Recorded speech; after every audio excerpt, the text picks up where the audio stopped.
प्रिय भक्तों, आज सोमवती अमावस्या का दिन बेहद ही विशेष है। आज का दिन विशेष रूप से पितरों की पूजा और भगवान शिव की पूजा एवं व्रत के लिए अत्यंत महत्वपूर्ण माना जाता है। इस दिन विशेष रूप से भगवान शिव के मंत्रों का जाप करने का महत्व बताया गया है। यह दिन विशेष रूप से भगवान शिव को समर्पित होता है और इस दिन शिव मंत्र का जाप करने से अपार धन प्राप्त होता है। सोमवती अमावस्या के दिन भगवान शिव की पूर्ण श्रद्धा के साथ पूजा करने से भक्तों की सभी प्रकार की मनोकामनाएं पूर्ण हो जाती हैं। शिव मंत्रों का जाप करने से व्यक्ति को कई पूर्ण लाभ प्राप्त होते हैं। यह मेरा विश्वास है कि इस दिन किए गए धार्मिक कार्य एवं मंत्रों के जाप से जन्म जन्मांतर के पाप समाप्त हो जाते हैं। यह दिन विशेष रूप से उन लोगों के लिए महत्वपूर्ण है जो अपने जीवन में कठिनाइयों का सामना कर रहे हैं। भगवान शिव के मंत्रों का जाप आर्थिक रूप से सुख समृद्धि धन्य दान की प्राप्ति के लिए भी किया जाता है एवं परिवार की सभी प्रकार की मनोकामनाएं पूरी हो जाती हैं।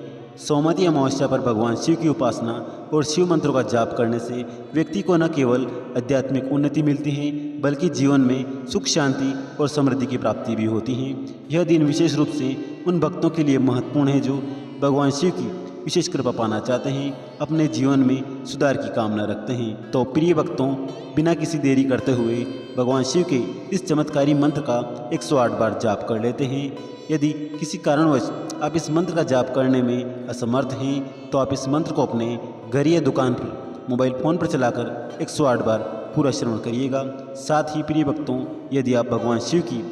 कृपा अपने ऊपर अपने संपूर्ण परिवार के ऊपर पाना चाहते हैं तो हमारे इस वीडियो को एक दिल से लाइक करके हमारे चैनल संस्कारी शिव को सब्सक्राइब करके कमेंट में भगवान शिव की जय अवश्य लिखें, जिससे भगवान शिव के चरणों में आप सभी भक्तों की हाजिरी लग जाएगी। तो प्रिय भक्तों, मंत्र कुछ इस प्रकार हैं। ॐ त्र्यम्बकं यजामहे सुगन्धि पुष्टिवर्धनम् उर्वारुकमिव बन्धनान् मृत्युर्मुक्षीयमामृतम्। ॐ त्र्यम्बकं यजामहे सुगन्धि पुष्टिवर्धनम् उर्वारुकमिव बन्धनान् मृत्युर्मुक्षीयमामृतम्। ॐ त्र्यम्बकं यजामहे सुगन्धि पुष्टिवर्धनम् उर्वारुकमिव बन्धनान् मृत्युर्मुक्षीयमामृतम्। ॐ त्र्यम्बकं यजामहे सुगन्धि पुष्टिवर्धनम् उर्वारुकमिव बन्धनान् मृत्युर्मुक्षीयमामृतम्। ॐ त्र्यम्बकं यजामहे सुगन्धि पुष्टिवर्धनम् उर्वारुकमिव बन्धनान् मृत्युर्मुक्षीयमामृतम्। ॐ त्र्यम्बकं यजामहे सुगन्धि पुष्टिवर्धनम् उर्वारुकमिव बन्धनान् मृत्युर्मुक्षीयमामृतम्। ॐ त्र्यम्बकं यजामहे सुगन्धि पुष्टिवर्धनम्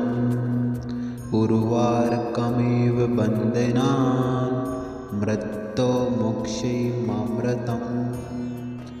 ॐ त्र्यम्बकं यजामहे सुगन्धि पुष्टिवर्धनम् उर्वारुकमिव बन्धनान् मृत्युर्मुक्षीयमामृतम्। ॐ त्र्यम्बकं यजामहे सुगन्धि पुष्टिवर्धनम् उर्वारुकमिव बन्धनान् मृत्युर्मुक्षीयमामृतम्। ॐ त्र्यम्बकं यजामहे सुगन्धि पुष्टिवर्धनम् उर्वारुकमिव बन्धनान्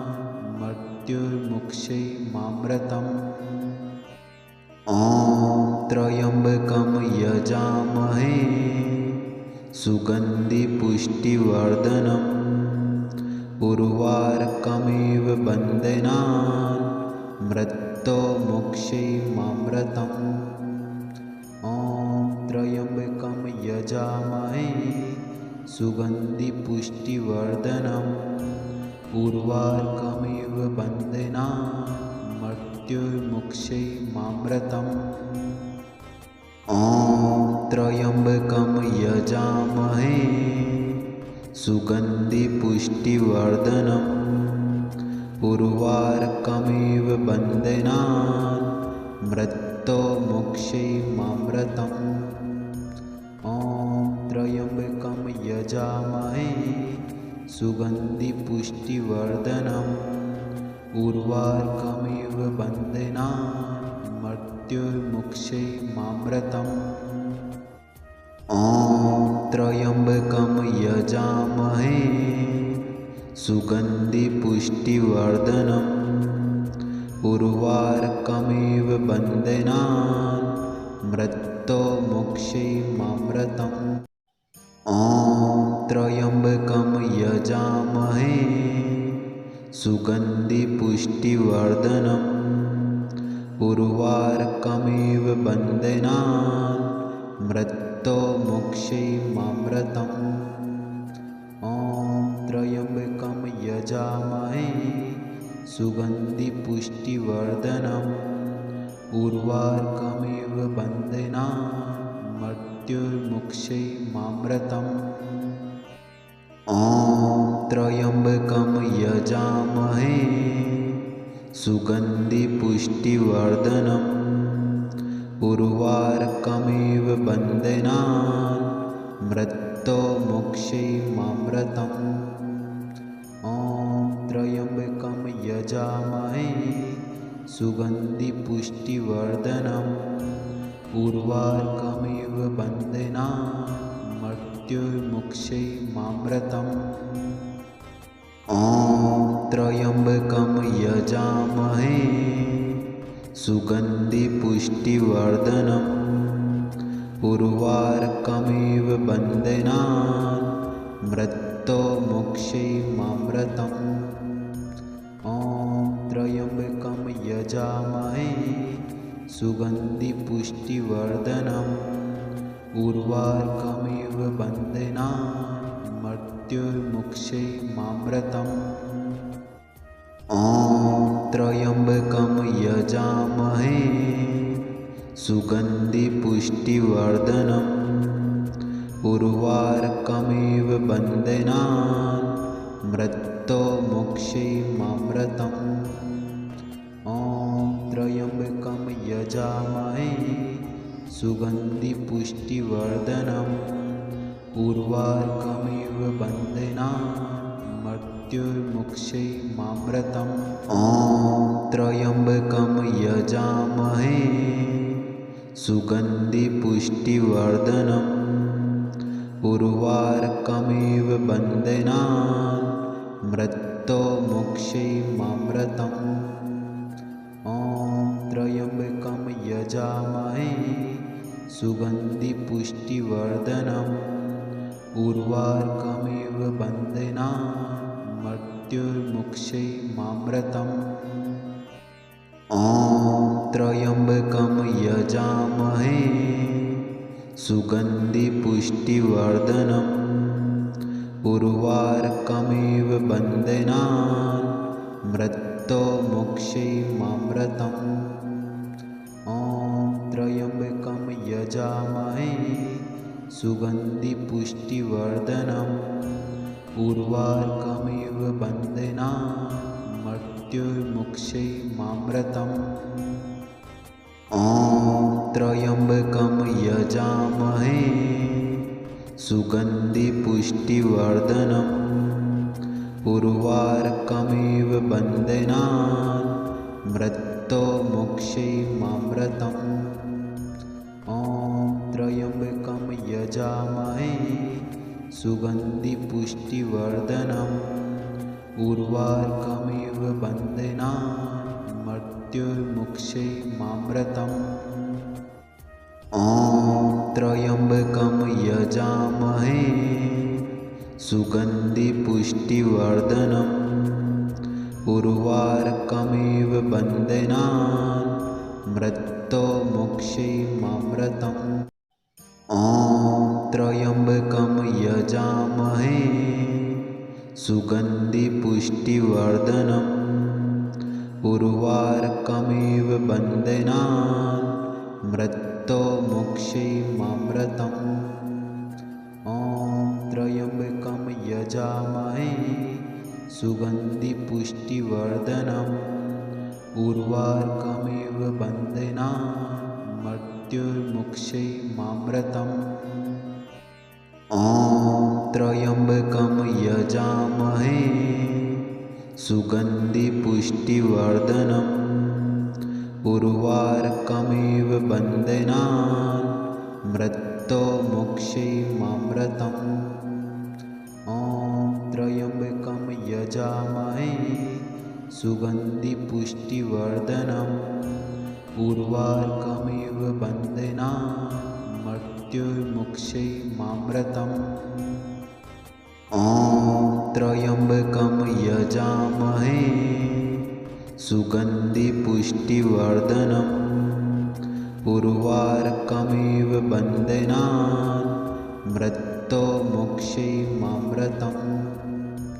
ॐ त्र्यम्बकं यजामहे सुगन्धिपुष्टिवर्धनम् उर्वारुकमिव बन्धनान् मृत्योर्मुक्षीयमामृतम् ॐ त्र्यम्बकं यजामहे सुगन्धिपुष्टिवर्धनम् उर्वारुकमिव बन्धनान् मृत्योर्मुक्षीयमामृतम् ॐ त्र्यम्बकं यजामहे सुगन्धिपुष्टिवर्धनम् उर्वारुकमिव बन्धनान् मृत्योर्मुक्षीयमामृतम् ॐ त्र्यम्बकं यजामहे सुगन्धिपुष्टिवर्धनम् उर्वारुकमिव बन्धनान् मृत्योर्मुक्षीयमामृतम् ॐ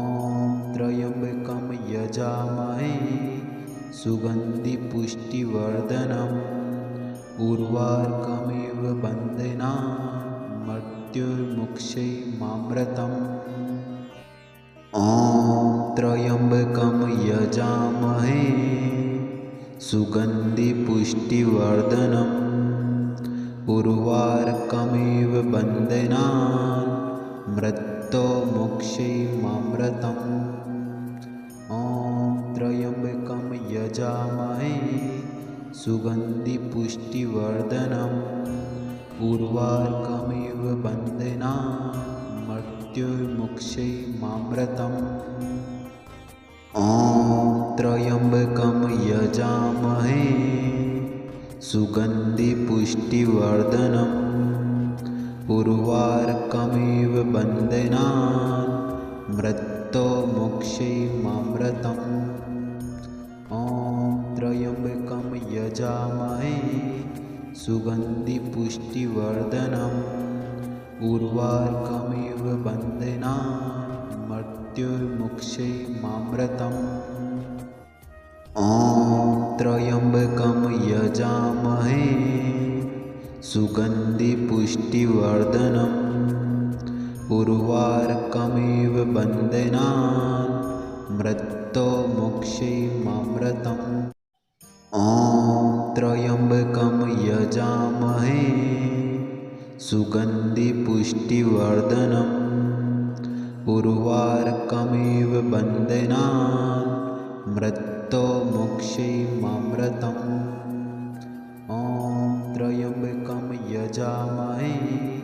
सुगन्धिपुष्टिवर्धनम् उर्वारुकमिव बन्धनान् मृत्योर्मुक्षीयमामृतम् ॐ त्र्यम्बकं यजामहे सुगन्धिपुष्टिवर्धनम् उर्वारुकमिव बन्धनान् मृत्योर्मुक्षीयमामृतम् ॐ त्र्यम्बकं यजामहे सुगन्धिपुष्टिवर्धनम् उर्वारुकमिव बन्धनान् मृत्योर्मुक्षीयमामृतम् ॐ त्र्यम्बकं यजामहे सुगन्धिपुष्टिवर्धनम् उर्वारुकमिव बन्धनान् मृत्योर्मुक्षैमामृतम् ॐ त्र्यम्बकं यजामहे सुगन्धिपुष्टिवर्धनम् उर्वारुकमिव बन्धनान् मृत्योर्मुक्षैमामृतम् ॐ त्र्यम्बकं यजामहे सुगन्धिपुष्टिवर्धनम् उर्वारुकमिव बन्धनान् मृत्योर्मुक्षैमामृतम् ॐ त्र्यम्बकं यजामहे सुगन्धिपुष्टिवर्धनम् उर्वारुकमिव बन्धनान् मृत्योर्मुक्षैमामृतम् ॐ त्र्यम्बकं यजामहे सुगन्धिपुष्टिवर्धनम् उर्वारुकमिव बन्धनान् मृत्योर्मुक्षैमामृतम् ॐ त्र्यम्बकं यजामहे सुगन्धिपुष्टिवर्धनम् उर्वारुकमिव बन्धनान् मृत्योर्मुक्षैमामृतम् ॐ त्र्यम्बकं यजामहे सुगन्धिपुष्टिवर्धनम् उर्वारुकमिव बन्धनान् मृत्योर्मुक्षैमामृतम् ॐ त्र्यम्बकं यजामहे सुगन्धिपुष्टिवर्धनम् उर्वारुकमिव बन्धनान् मृत्योर्मुक्षैमामृतम् ॐ त्र्यम्बकं यजामहे सुगन्धिपुष्टिवर्धनम् उर्वारुकमिव बन्धनान् मृत्योर्मुक्षैमामृतम् ॐ त्र्यम्बकं यजामहे सुगन्धिपुष्टिवर्धनम् उर्वारुकमिव बन्धनान् मृत्योर्मुक्षैमामृतम् ॐ त्र्यम्बकं यजामहे सुगन्धिपुष्टिवर्धनम्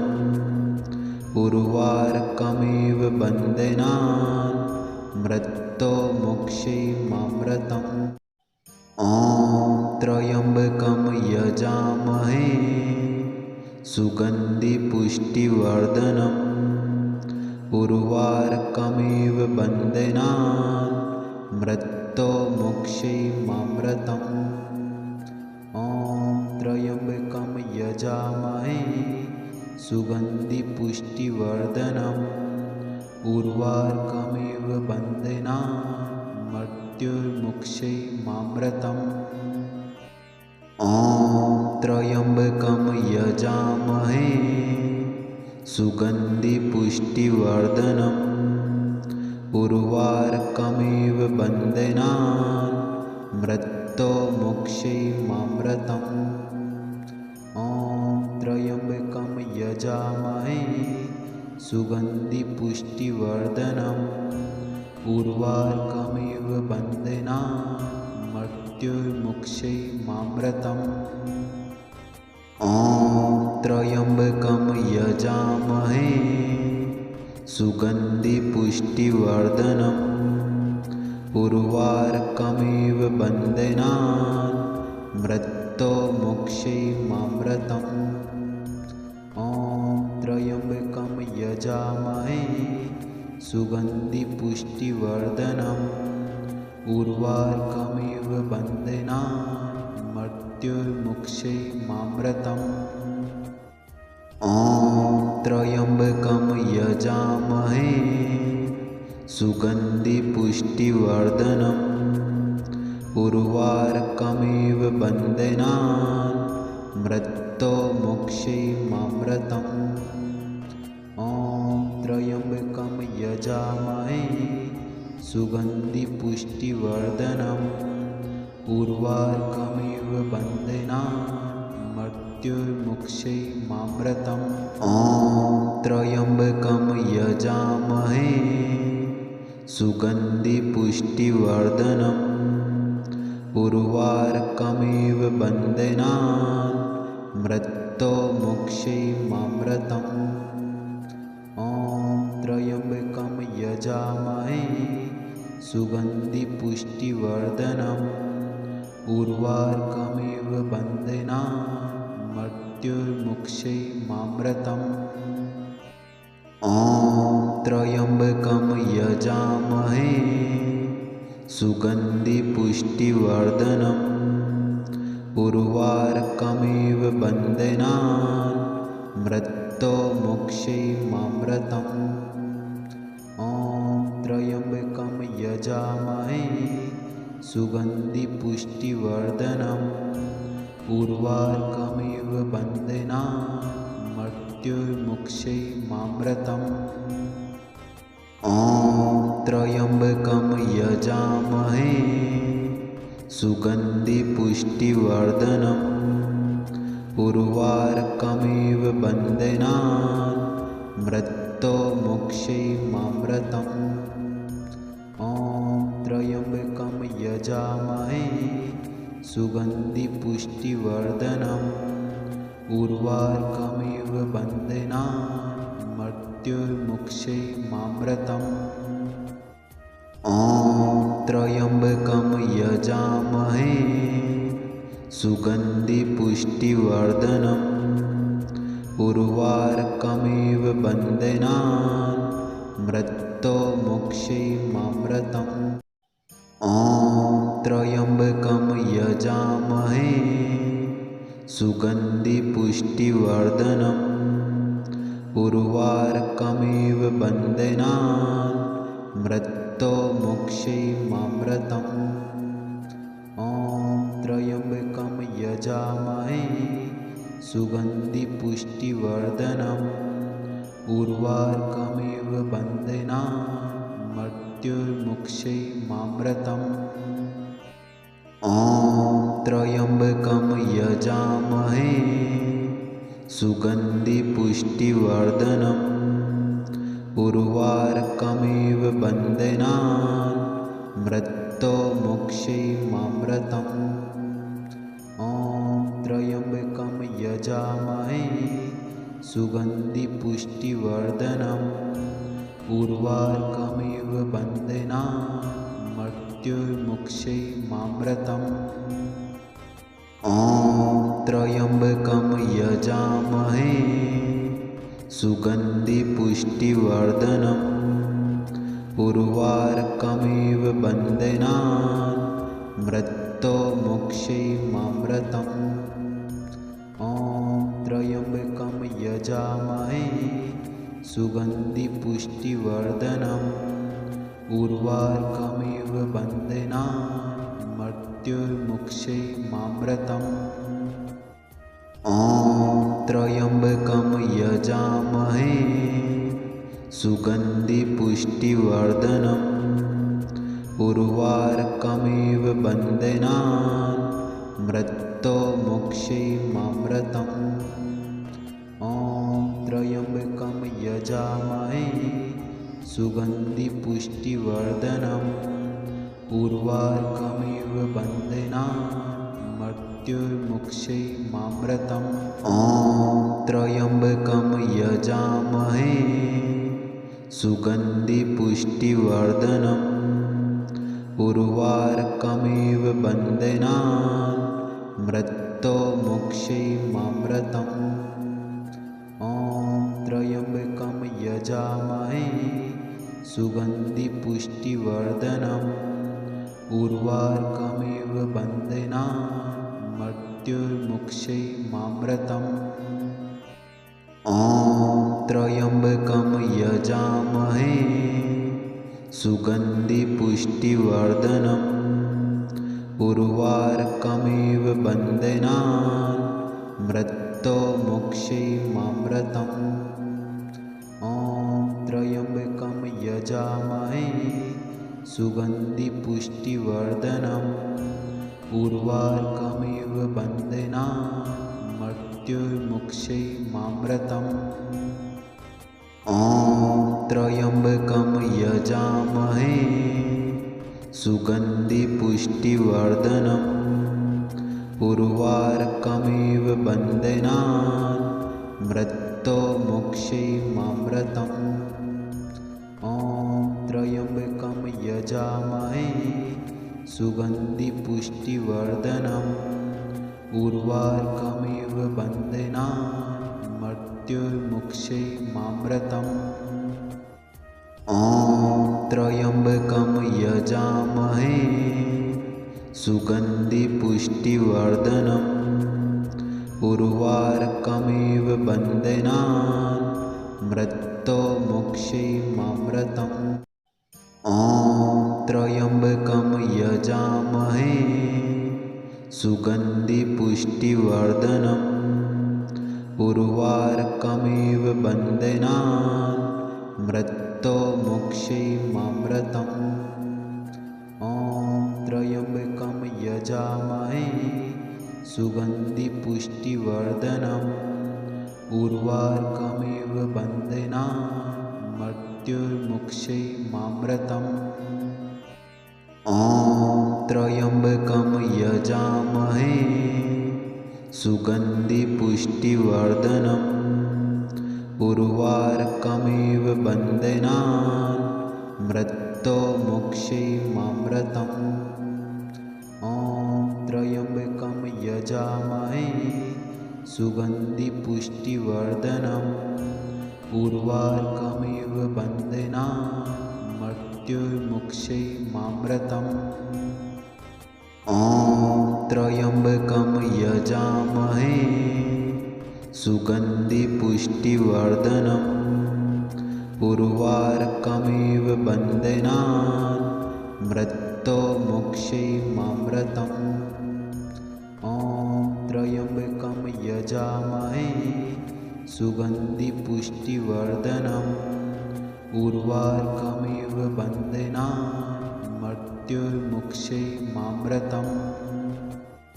ॐ त्र्यम्बकं यजामहे सुगन्धिपुष्टिवर्धनम् उर्वारुकमिव बन्धनान् मृत्युर्मुक्षैमामृतम् ॐ त्र्यम्बकं यजामहे सुगन्धिपुष्टिवर्धनम् उर्वारुकमिव बन्धनान् मृत्युर्मुक्षैमामृतम् ॐ त्र्यम्बकं यजामहे सुगन्धिपुष्टिवर्धनम् उर्वारुकमिव बन्धनान् मृत्युर्मुक्षैमामृतम् ॐ त्र्यम्बकं यजामहे सुगन्धिपुष्टिवर्धनम् उर्वारुकमिव बन्धनान् मृत्युर्मुक्षैमामृतम् ॐ त्र्यम्बकं यजामहे सुगन्धिपुष्टिवर्धनम् उर्वारुकमिव बन्धनान् मृत्युर्मुक्षैमामृतम् ॐ त्र्यम्बकं यजामहे सुगन्धिपुष्टिवर्धनम् उर्वारुकमिव बन्धनान् मृत्युर्मुक्षैमामृतम् ॐ त्र्यम्बकं यजामहे सुगन्धिपुष्टिवर्धनम् उर्वारुकमिव बन्धनान् मृत्युर्मुक्षैमामृतम् ॐ त्र्यम्बकं यजामहे सुगन्धिपुष्टिवर्धनम् उर्वारुकमिव बन्धनान् मृत्युर्मुक्षैमामृतम् ॐ त्र्यम्बकं यजामहे सुगन्धिपुष्टिवर्धनम् उर्वारुकमिव बन्धनान् मृत्युर्मुक्षैमामृतम् ॐ त्र्यम्बकं यजामहे सुगन्धिपुष्टिवर्धनम् उर्वारुकमिव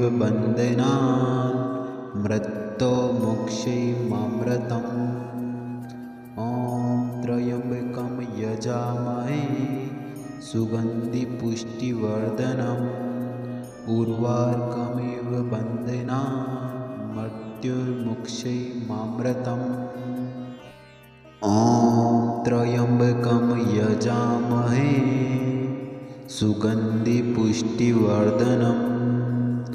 उर्वारुकमिव बन्धनान् मृत्युर्मुक्षैमामृतम् ॐ त्र्यम्बकं यजामहे सुगन्धिपुष्टिवर्धनम् उर्वारुकमिव बन्धनान् मृत्युर्मुक्षैमामृतम् ॐ त्र्यम्बकं यजामहे सुगन्धिपुष्टिवर्धनम् उर्वारुकमिव बन्धनान् मृत्युर्मुक्षैमामृतम् ॐ त्र्यम्बकं यजामहे सुगन्धिपुष्टिवर्धनम् उर्वारुकमिव बन्धनान् मृत्युर्मुक्षैमामृतम् ॐ त्र्यम्बकं यजामहे सुगन्धिपुष्टिवर्धनम् उर्वारुकमिव बन्धनान् मृत्युर्मुक्षैमामृतम् ॐ त्र्यम्बकं यजामहे सुगन्धिपुष्टिवर्धनम् उर्वारुकमिव बन्धनान् मृत्युर्मुक्षैमामृतम् ॐ त्र्यम्बकं यजामहे सुगन्धिपुष्टिवर्धनम्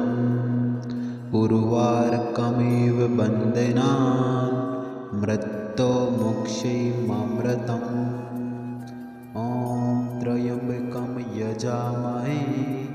सुगन्धिपुष्टिवर्धनम् उर्वारुकमिव बन्धनान् मृत्युर्मुक्षैमामृतम् ॐ त्र्यम्बकं यजामहे सुगन्धिपुष्टिवर्धनम् उर्वारुकमिव बन्धनान् मृत्युर्मुक्षैमामृतम् ॐ त्र्यम्बकं यजामहे सुगन्धिपुष्टिवर्धनम् उर्वारुकमिव बन्धनान् मृत्युर्मुक्षैमामृतम् ॐ त्र्यम्बकं यजामहे सुगन्धिपुष्टिवर्धनम् उर्वारुकमिव बन्धनान् मृत्युर्मुक्षैमामृतम् ॐ त्र्यम्बकं यजामहे सुगन्धिपुष्टिवर्धनम् उर्वारुकमिव बन्धनान् मृत्युर्मुक्षैमामृतम् ॐ त्र्यम्बकं यजामहे सुगन्धिपुष्टिवर्धनम् उर्वारुकमिव बन्धनान् मृत्युर्मुक्षैमामृतम् ॐ त्र्यम्बकं यजामहे सुगन्धिपुष्टिवर्धनम् उर्वारुकमिव बन्धनान् मृत्युर्मुक्षैमामृतम् ॐ त्र्यम्बकं यजामहे सुगन्धिपुष्टिवर्धनम् उर्वारुकमिव बन्धनान् मृत्युर्मुक्षैमामृतम् ॐ त्र्यम्बकं यजामहे सुगन्धिपुष्टिवर्धनम् उर्वारुकमिव बन्धनान्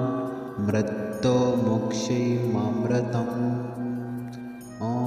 त्र्यम्बकं यजामहे सुगन्धिपुष्टिवर्धनम् उर्वारुकमिव बन्धनान् मृत्युर्मुक्षैमामृतम् ॐ त्र्यम्बकं यजामहे सुगन्धिपुष्टिवर्धनम् उर्वारुकमिव बन्धनान् मृत्युर्मुक्षैमामृतम् ॐ त्र्यम्बकं यजामहे सुगन्धिपुष्टिवर्धनम् उर्वारुकमिव बन्धनान् मृत्युर्मुक्षैमामृतम् ॐ त्र्यम्बकं यजामहे सुगन्धिपुष्टिवर्धनम् उर्वारुकमिव बन्धनान् मृत्युर्मुक्षैमामृतम् ॐ त्र्यम्बकं यजामहे सुगन्धिपुष्टिवर्धनम् उर्वारुकमिव बन्धनान् मृत्युर्मुक्षैमामृतम् ॐ त्र्यम्बकं यजामहे सुगन्धिपुष्टिवर्धनम् उर्वारुकमिव बन्धनान् मृत्युर्मुक्षैमामृतम् ॐ त्र्यम्बकं यजामहे सुगन्धिपुष्टिवर्धनम् उर्वारुकमिव बन्धनान् मृत्युर्मुक्षैमामृतम् ॐ त्र्यम्बकं यजामहे सुगन्धिपुष्टिवर्धनम् उर्वारुकमिव बन्धनान् मृत्युर्मुक्षैमामृतम् ॐ त्र्यम्बकं यजामहे सुगन्धिपुष्टिवर्धनम् उर्वारुकमिव बन्धनान् मृत्युर्मुक्षैमामृतम् ॐ त्र्यम्बकं यजामहे सुगन्धिपुष्टिवर्धनम् उर्वारुकमिव बन्धनान् मृत्युर्मुक्षैमामृतम् ॐ त्र्यम्बकं यजामहे सुगन्धिपुष्टिवर्धनम् उर्वारुकमिव बन्धनान् मृत्युर्मुक्षैमामृतम् ॐ त्र्यम्बकं यजामहे सुगन्धिपुष्टिवर्धनम् उर्वारुकमिव बन्धनान् मृत्युर्मुक्षैमामृतम् ॐ त्र्यम्बकं यजामहे सुगन्धिपुष्टिवर्धनम् उर्वारुकमिव बन्धनान् मृत्युर्मुक्षैमामृतम् ॐ त्र्यम्बकं यजामहे सुगन्धिपुष्टिवर्धनम् उर्वारुकमिव बन्धनान् मृत्युर्मुक्षैमामृतम् ॐ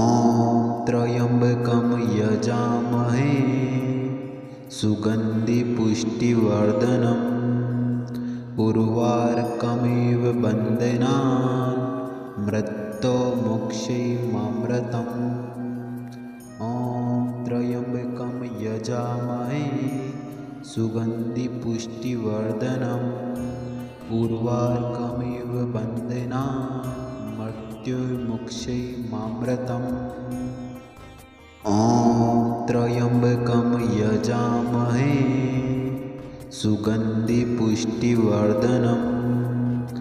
उर्वारुकमिव बन्धनान् मृत्युर्मुक्षैमामृतम् ॐ त्र्यम्बकं यजामहे सुगन्धिपुष्टिवर्धनम् उर्वारुकमिव बन्धनान् मृत्युर्मुक्षैमामृतम् ॐ त्र्यम्बकं यजामहे सुगन्धिपुष्टिवर्धनम् उर्वारुकमिव बन्धनान् मृत्युर्मुक्षैमामृतम् ॐ त्र्यम्बकं यजामहे सुगन्धिपुष्टिवर्धनम् उर्वारुकमिव बन्धनान् मृत्युर्मुक्षैमामृतम् ॐ त्र्यम्बकं यजामहे सुगन्धिपुष्टिवर्धनम् उर्वारुकमिव बन्धनान् मृत्युर्मुक्षैमामृतम् ॐ त्र्यम्बकं यजामहे सुगन्धिपुष्टिवर्धनम् उर्वारुकमिव बन्धनान् मृत्युर्मुक्षैमामृतम् ॐ त्र्यम्बकं यजामहे सुगन्धिपुष्टिवर्धनम् उर्वारुकमिव बन्धनान् मृत्युर्मुक्षैमामृतम् ॐ त्र्यम्बकं यजामहे सुगन्धिपुष्टिवर्धनम् उर्वारुकमिव बन्धनान् मृत्युर्मुक्षैमामृतम् ॐ त्र्यम्बकं यजामहे सुगन्धिपुष्टिवर्धनम् उर्वारुकमिव बन्धनान् मृत्युर्मुक्षैमामृतम् ॐ त्र्यम्बकं यजामहे सुगन्धिपुष्टिवर्धनम् उर्वारुकमिव बन्धनान् मृत्युर्मुक्षैमामृतम् ॐ त्र्यम्बकं यजामहे सुगन्धिपुष्टिवर्धनम् उर्वारुकमिव बन्धनान् मृत्युर्मुक्षैमामृतम्